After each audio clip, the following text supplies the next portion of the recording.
आप सभी का सादर अभिवादन। मैं हरीश कुमार पांडे यूट्यूब कक्षा में आप सभी का अभिवादन करता हूँ, स्वागत करता हूँ। आज हम लोग एक बहुत ही महत्वपूर्ण और इंटरेस्टिंग टॉपिक पर, एक ऐसे महापुरुष के बारे में हम लोग जानने का, समझने का प्रयत्न करेंगे, विचार करेंगे, जो पूरे विश्व की एक अद्भुत, अप्रतिम उदाहरण है, जिनके बारे में कुछ भी कहना सूर्य को दीप जलाने के, दीप दिखाने के बराबर है।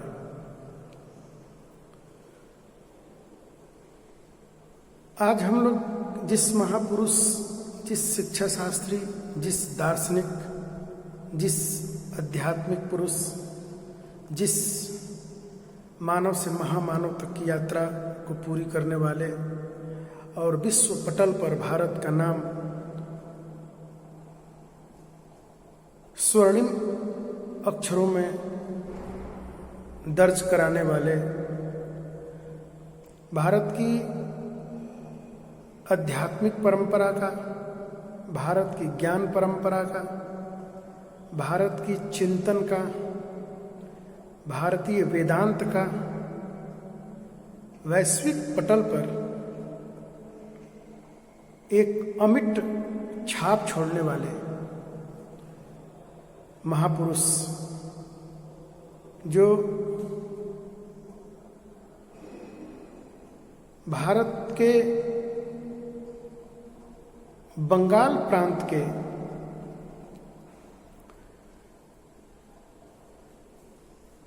हाई कोर्ट के एक बड़े बैरिस्टर, वकील विश्वनाथ दत्त और पूजनीय ईश्वर की अनुगामी माता भुवनेश्वरी देवी के आंगन में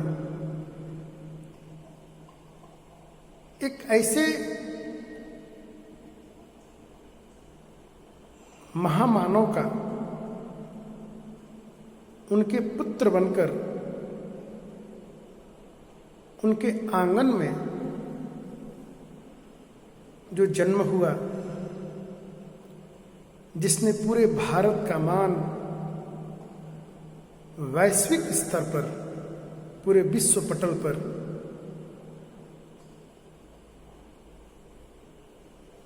पुनः प्रतिस्थापित इस प्रकार किया, जिस प्रकार पूर्व में ये भारत का मान था, जिस प्रकार पूर्व में भारत का संज्ञान था, जिस प्रकार पूर्व में भारत विश्व गुरु के पद पर जो आसीन था, पुनः वह आसन, पुनः वो स्थान उपलब्ध कराए। जी हाँ, हम लोग बात कर रहे हैं स्वामी विवेकानंद के बारे में,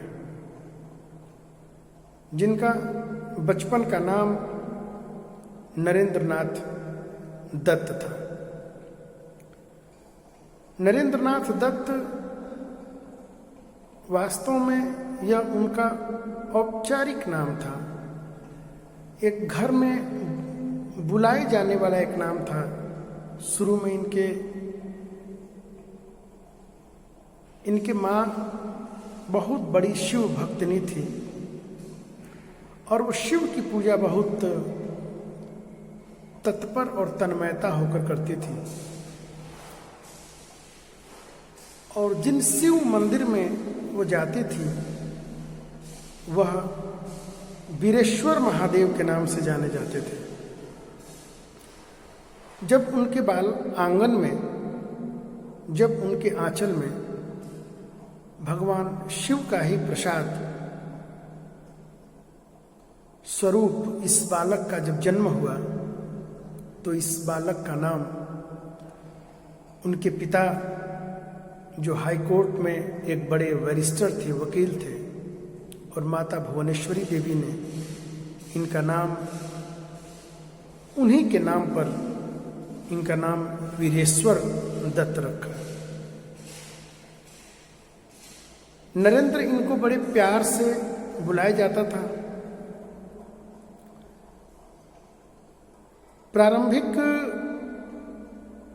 बाल्यकाल पर हम लोग इनको अगर देखें तो ये स्वभाव से बहुत नटखट थे, बहुत चंचल भी थे, लेकिन बुद्धि बड़ी कुशाग्र थी, प्रतिभा अद्भुत, अद्वितीय, अप्रतिम। हर बात में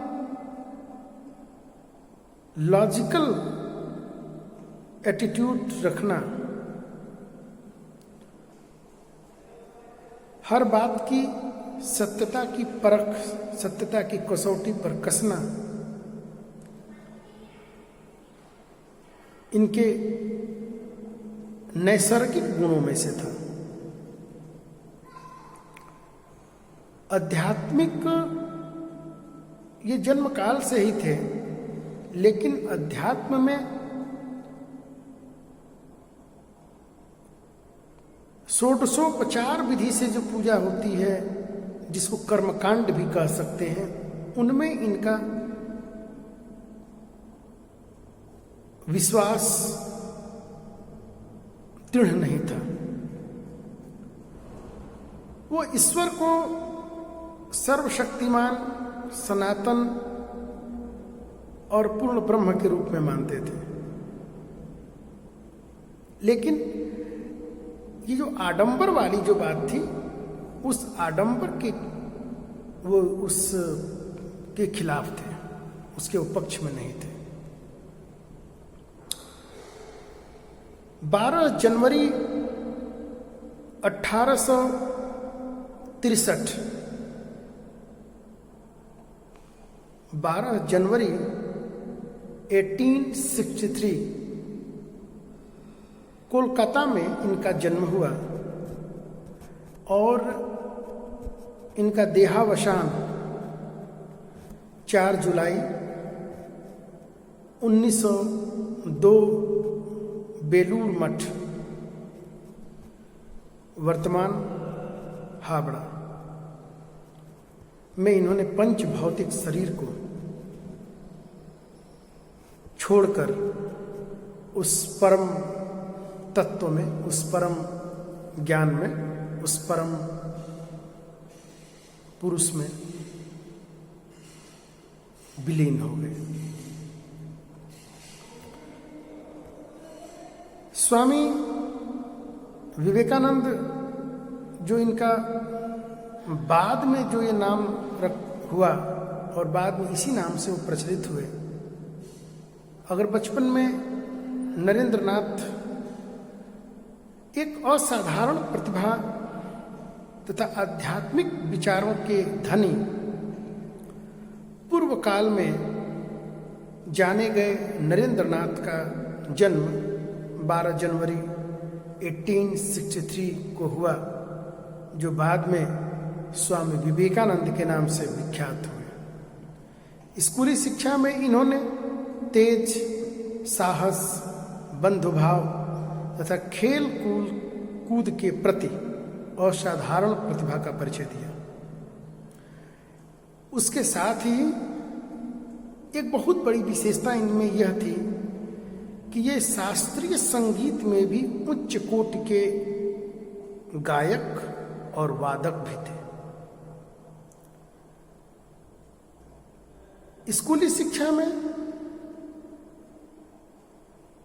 ये नाटकों में बहुत कुशल अभिनय किया करते थे और इनकी अभिनय की प्रशंसा उनके विद्यालय के प्राचार्य और उस समय के उपस्थित जन समुदाय के लोगों के द्वारा भूरी भूरी इनकी प्रशंसा की गई।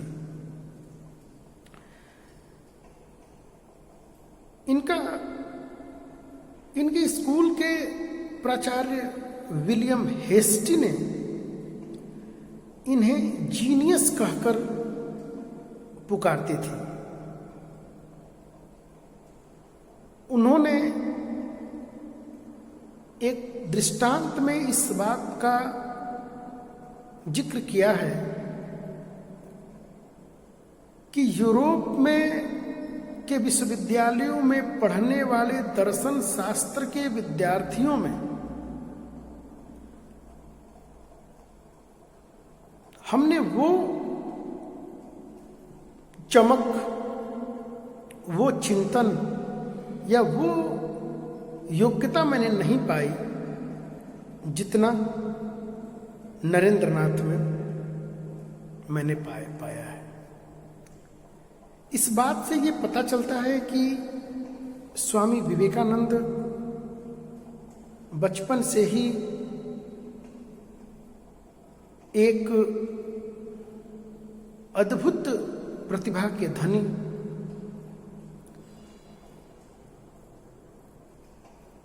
एक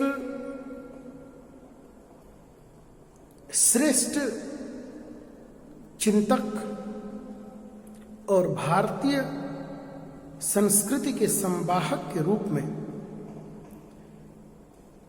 इन्होंने भारत ही नहीं,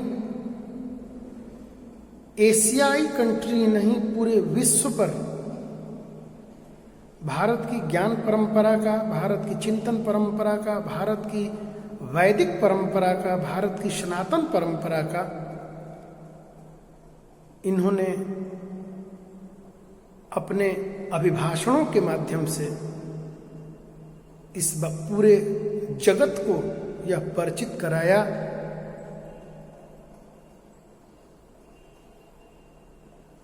कि विश्व का जो सार तत्व है वह मानवता के गुण है।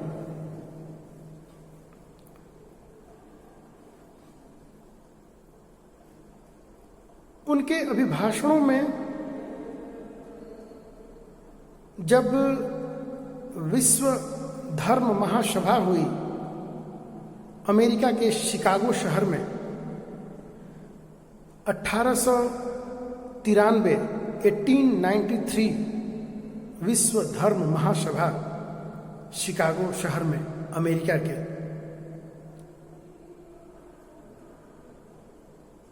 तो वहां पर उन्होंने जो उनके जो पहले शब्द थे sisters and brothers of America, यह शब्द हम लोग कई बार हम लोगों ने सुना होगा। हम लोगों ने जो शब्द बार बार जो सुनते आए हैं वो brothers and sisters of America, लेकिन उनके जो मूल शब्द थे उन्होंने sisters and brothers of America कहा था। मैं आपको धीरे धीरे अपने तर्कों के द्वारा भी इस बात को मैं बताऊंगा कि sisters and brothers, brothers and sisters, sisters and brothers में क्या मूलभूत क्या अंतर है। Brothers and sisters of America कहे हो या sisters and brothers of America कहे हो, कोई विशेष प्रभाव नहीं पड़ता शब्दों के का अगर विश्लेषण देखें तो, लेकिन फिर भी उन्होंने sisters and brothers of America जब कहा था तो ऐसा दृष्टांत आता है, ऐसा लेखनी किताबों की बातें कहती हैं, वहाँ उपस्थित जन समुदाय जो लोग देखे होंगे एक पीढ़ी से दूसरी पीढ़ियों में लेखन के द्वारा या किंवदंतियों के द्वारा जो बातें आईं, वो sisters and brothers of America जब उन्होंने बोला था तो विश्व धर्म महासभा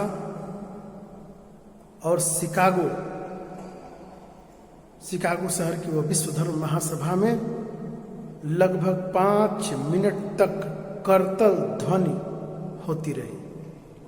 लॉजिक में, चूंकि आज इसके पहले हम लोग महात्मा गांधी के बारे में, तो आज मैंने स्टार्ट किया है, कई वीडियो इस पे आएंगे, तो मैं इस पे अपना तर्क भी दूंगा कि सिस्टर्स एंड ब्रदर्स में सिस्टर शब्द का जो पहली बार उन्होंने संबोधन किया, उसका क्या इफेक्ट पड़ा अमेरिका के नागरिकों पर। लेडीज एंड जेंटलमैन, इन शब्द का उद्बोधन सभी लोग वहां किया करते थे, लेकिन पहली बार उन्होंने या किसी एक ऐसे महापुरुष ने, मैं इसलिए बार बार बोल रहा हूं कि विश्व धर्म महासभा, कि विश्व धर्म महासभा मतलब कि पूरे विश्व का प्रतिनिधित्व, अपने देश का प्रतिनिधित्व करने के लिए जो जो लोग उपस्थित थे, पूरा विश्व के सभी कंट्रियों के लोग उपस्थित थे और अपने अपने देश के प्रतिनिधित्व कर रहे थे, अपने देश से चुन के आए थे। लेकिन जब उन्होंने इस बात को, जब पहली बार उन्होंने जब कहा कि sisters and brothers of America, तो ये पहली बार उस पूरे युग में पहली बार इस प्रकार के शब्द आया जिसने पूरे अमेरिका सहित उस विश्व धर्म महासभा में एकत्रित सभी लोगों के मनस पटल पर, उनके हृदय पटल पर वह भाव अंकित हो गई कि एक ऐसा मानव, एक ऐसा व्यक्ति जिसको पूरे विश्व के, ये पूरे मानव, पूरे विश्व के जो व्यक्ति हैं, इनका कोई डायरेक्ट रिलेशन नहीं, कोई इनका कोई वैयक्तिक संबंध नहीं, लेकिन पहली बार मिलने के बाद बहन और भाई के रूप में बांध लेना, और वो भी अपने सिर्फ शब्द नहीं थे उनके। मैं पिछले, आप लोग क्लास में या अन्य जगहों पे आप लोग मुझे सुना होगा कि मैं बार बार बोलता हूं कि शब्द वही के वही होते हैं। व्यक्ति के भाव जितने ज्यादा पवित्र होते हैं, उतने ज्यादा शब्दों में जीवंतता आ जाती है। वही शब्द हजारों हजार बार लोगों के सामने टकराते हैं, हजारों हजार बार लोग उसको किसी कार्य को कहने के लिए करते हैं या मना करते हैं या उसको प्रेरणा देते हैं, लेकिन वो बात उतनी प्रभावी नहीं होती है। लेकिन किसी की बात तो इतनी वो प्रभावी हो जाती है, कहीं ना कहीं उसके, अगर उसके वह भाव, वह शब्द अगर उसके ऊपर अगर कोई अमिट छाप छोड़ रहे हैं, तो वह सिर्फ शब्द नहीं, उस व्यक्ति के भाव है। जिस व्यक्ति के अंतःकरण, जिस व्यक्ति का, चूंकि देखिए ये पेपर ही हम लोगों का ये दार्शनिक दृष्टिकोण का है। विवेकानंद जी को कौन नहीं जानता है कि विवेकानंद जी का जन्म बंगाल में 1863 में हुआ था। 12 जनवरी 1863 को, 4 जुलाई 1902 को मर गए। उनकी प्रारंभिक शिक्षा ईश्वर चंद्र विद्यासागर के एक मेट्रोपॉलिटन संस्थान में 8 वर्ष की आयु से उनकी प्रारंभिक हुई। फिर बाद में उन्होंने प्रेसिडेंसी कॉलेज का एंट्रेंस एग्जाम उन्होंने प्रथम श्रेणी में पहली बार वहाँ कोई ये प्रथम श्रेणी में उत्तीर्ण किया। उसके बाद स्कॉटलैंड, कई यूरोपीय कंट्रियों में उन्होंने अपनी शिक्षा दीक्षा ली। फिर भारत आए और उन्होंने उनका संपर्क हुआ रामकृष्ण, उनके गुरु रामकृष्ण परमहंस से। बाद में उन्होंने अपना गुरु माना। फिर रामकृष्ण परमहंस की कृपा से, रामकृष्ण परमहंस के ज्ञान से वो बाद में वो विवेकानंद बने। और 1893 के विश्व धर्म महासभा में उन्होंने पहली बार भारत का प्रतिनिधित्व किया। और फिर वहाँ पे उन्होंने अभिभाषण दिया, उससे लोग इतने प्रभावित हुए कि वहीं से स्वामी विवेकानंद जी का नाम ख्याति में आया और लोग उनकी अद्भुत और अद्वितीय प्रतिभा को उन्होंने माना। फिर उन्होंने वो भारत आए और भारत में आके उन्होंने पूरे भारत का परिभ्रमण किया, परिव्राजक रूप में, पैदल, सब कुछ, एक दो वस्त्र, कोई पादुका या कोई चीज, अन्य बातें नहीं, दो वस्त्रों को लेकर पूरे भारत को उन्होंने भ्रमण किया। और अंत में उन्होंने बेलूर मठ में अपना वहाँ उन्होंने अपना रामकृष्ण परमहंस के अपने गुरु के विचारों को उन्होंने आगे बढ़ाया और पूरे देश में, पूरे देश का, पूरे विश्व में उन्होंने सनातन धर्म का, वैदिक धर्म का उन्होंने प्रचार प्रसार किया और पुनः प्रतिस्थापित करने का काम किया। ये कौन नहीं जानता है? इतनी बात तो अगर हम, जितना मैं बोल दिया, अगर आपको इसको शब्दों को, आप लोग इसको थोड़ा तैयारी करके शब्दों के माध्यम से इतना लिख लीजिए। और उनके शिक्षा दर्शन, उनकी वेदांत उनकी शिक्षा दर्शन के मूलभूत आधार हैं। और उनके शिक्षा का उद्देश्य उनका भौतिक ज्ञान के साथ साथ में आध्यात्मिक ज्ञान तक ये है। ये बातों को हम लोग इनको जानते हैं। अब वेदांत दर्शन आप लोग जानते हैं कि वेदांत दर्शन जहाँ पर जीव और ब्रह्म, जहाँ पर भेद मिट जाए, जहाँ पे दो न रहे, एक की प्रधानता हो जाए, कि जहाँ की मतलब ईश्वर का ही जो आत्मा है वो ईश्वर का ही रूप है। मनुष्य का ये शरीर तो एक साधन है और इसी में जो आत्मा है वो परमात्मा का ही रूप। ये हम इस बात को जानते हैं। इस बात में तो मैंने पूरी बात को, ये यहाँ से बात समाप्त होती। फिर वो दार्शनिक, जब हम विवेकानंद जी के पूरे, अगर हम जीवन दृष्टिकोण को जब हम देखेंगे, पूरे उनकी पूरी जीवन यात्रा को जब हम देखेंगे, उनके द्वारा जो राजयोग, कर्मयोग, जब उनकी ये अन्य जो भी उनकी जो किताबें हैं, जब हम इनके बारे में जब स्टडी करेंगे तो इस बात को हम तब उनके जीवन दर्शन का पता चलेगा। और तब हमें इस बात पे हम लोग जानेंगे कि उनके जीवन का या कोई भी महापुरुष के जीवन का एक एक शब्द, एक एक दृष्टांत, एक एक उनका कोई भी कृतित्व, कहीं ना कहीं उसमें एक दार्शनिक विचार है। और उन विचारों का जनमानस पे बड़ा प्रभाव पड़ा। और वही जनमानस पर जो प्रभाव पड़ा, वही उस व्यक्ति की मूल विचारधारा हो जाती है। उस हर व्यक्ति कोई ये सोच के इस बात पे, अगर आप कोई एक ऐसा विचार आप सोचें, एक ऐसा कोई सिद्धांत बनाए जिस सिद्धांत को पूरा जनमानस माने, ऐसा शायद कदापि संभव नहीं होता है। आप जितने भी महापुरुषों के, जितने भी दार्शनिकों के, जितने भी चिंतकों के आप जीवन दर्शन, जीवन चरित्र के बारे में आप पढ़ेंगे तो आप एक ही बात मानेंगे कि उन्होंने जीवन में कुछ सिद्धांत बनाए और वही सिद्धांतों पे उन्होंने जो कार्य किया, और उनके भाव इतने निश्चल और इतने व्यापक और इतने सहिष्णु, इतने उदार थे कि वो जिससे भी मिले, जहाँ भी गए, उसके ऊपर वो छाप पड़ता गया। और वही उनकी आगे चल के वही उनकी विचारधारा में बदल जाती है। तो मैं ये बता रहा था कि विवेकानंद जी का जो जीवन का जो परिवर्तन है, जो जीवन का जो चक्र है, उनके जीवन का जो कार्य है, वो कृतित्व है, वो मूल रूप से हमें कुछ उनके सिद्धांतों पर, उनके कुछ दृष्टांतों पर थोड़ा बहुत उनको देखना पड़ेगा, अवलोकन करना पड़ेगा। नहीं तो फिर मैंने पूरी बात तो मैंने विवेकानंद की मैंने बता दी। और उन्होंने जब पूछा गया कि स्वामी जी भारत आप विदेशों से घूम के आए, तो विदेशों से मतलब क्या भारत के लिए आप क्या संदेश देना चाहेंगे, या विदेशों से क्या भारत को लेना चाहिए, अनुकरण करना चाहिए, सीखना चाहिए, क्या वहाँ से लाना चाहिए? तो स्वामी जी ने बड़े स्पष्ट शब्दों में कहा कि भारत ज्ञान परंपरा में, सांस्कृतिक परंपरा में अपनी वैशिष्ट के मामले में बहुत धनी है।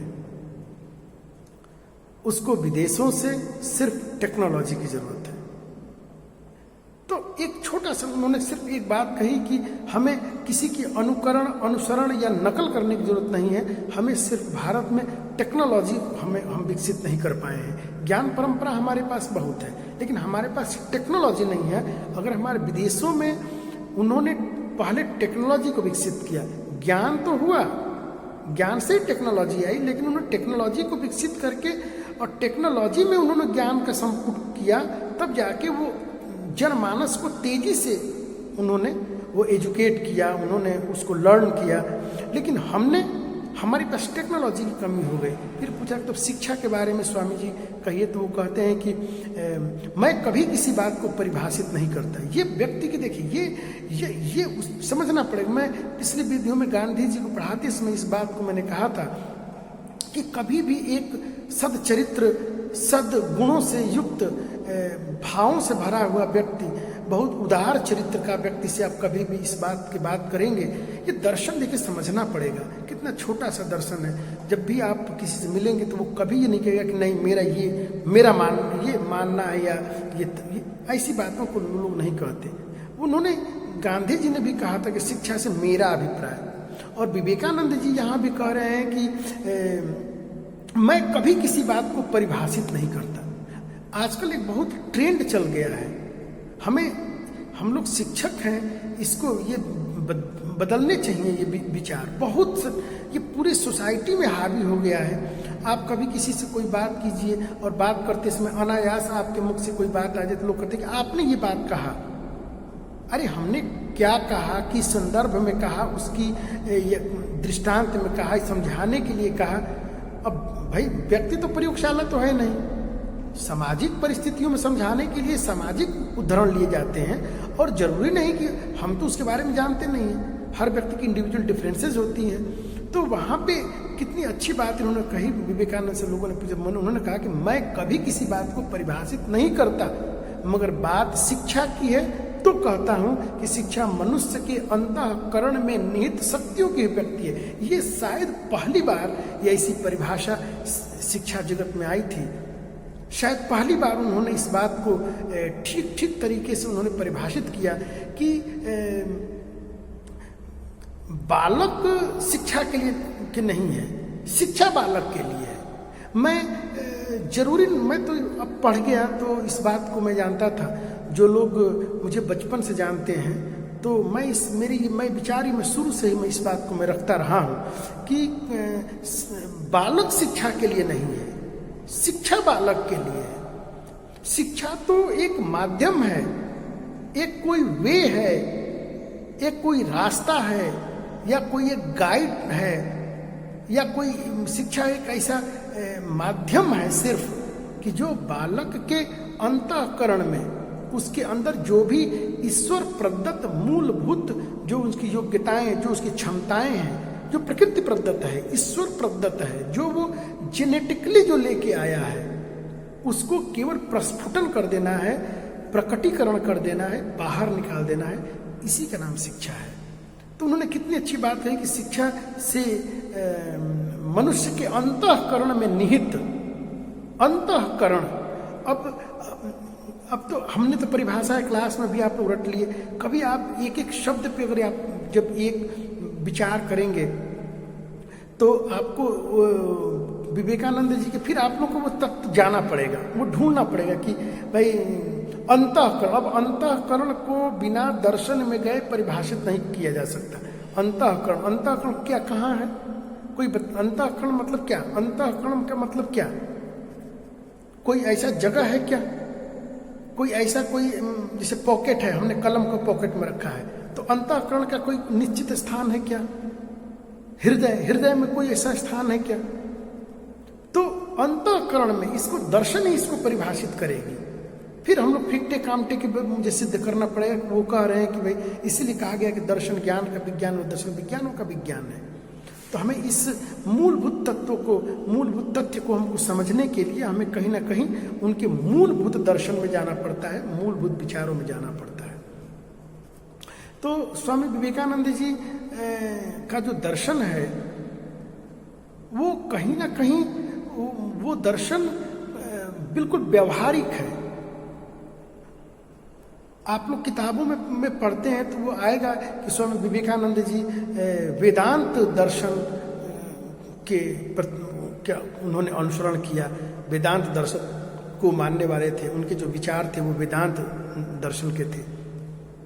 लेकिन उनके पूरे जो उन्होंने जो पूरे भारत को जो भ्रमण किया, उन्होंने जो पूरे भारत का जो परिव्राजक भ्रमण किया, तो उन्हें इस बात का ज्ञान पूर्ण रूप से हो गया कि ईश्वर कहीं है तो वह सभी मानव के अंदर विराजमान है। जो सत्य है वही, और सत्य कौन है? सत्य चित्त आनंद। जो हम लोग कहते हैं आज मेरा मन ठीक नहीं, चित्त वो बिगड़ गया है। तो जो मूल है, उन्होंने अंत में वो कहे भी हैं कि अगर सेवा भी करनी हो और आप ईश्वर की साकार सेवा करना चाहते हैं, निर्गुण निराकार तो हम लोग करते हैं मंदिरों में जाके, जो भी हम लोग षोडशोपचार विधि से जो पूजा करते हैं, लेकिन ईश्वर को अगर साकार पूजना है तो आप दरिद्र नारायणों में आप उनके स्वरूप को देखें, उनकी मूर्त को देखें। ईश्वर कहीं विराजता है तो कहीं ना कहीं वो दरिद्र नारायणों में वो तो इसका मतलब कि वो पूरे मानव मात्र के, वो पूरे मानव जाति मात्र के वो शुभचिंतक थे, हितैषी थे, उनके उत्थान की बात करते थे। तो स्वामी विवेकानंद जी की जो चिंतन परंपरा है वो वेदांत दर्शन का तो है, लेकिन वेदांत दर्शन भी क्या है? तो वेदांत में भी उनका अद्वैत है। वेदांत दर्शन में भी वो अद्वैत को मानते हैं। अद्वैत, जहां पर द्वैत मतलब कि दो की भावना का जहां पर लोप हो जाए। अद्वैत का मतलब जहां पर जीव और ईश्वर, बात समझिएगा। जैसे कि हम लोग मानते हैं कि भाई परमात्मा और एक हो गया जीवात्मा। जीवात्मा मतलब मनुष्य, सीधी एक जीवात्मा का मतलब मनुष्य, और परमात्मा का मतलब ईश्वर, भगवान, जिसको जिस रूप में हम लोग कहें। तो जहां पर आत्मा, जीवात्मा और परमात्मा के बीच में जो भेद है कि ईश्वर अलग है और जीव अलग है, तो जीवात्मा और परमात्मा का जहां पर भेद मिट जाए वही हमारा अद्वैत दर्शन है।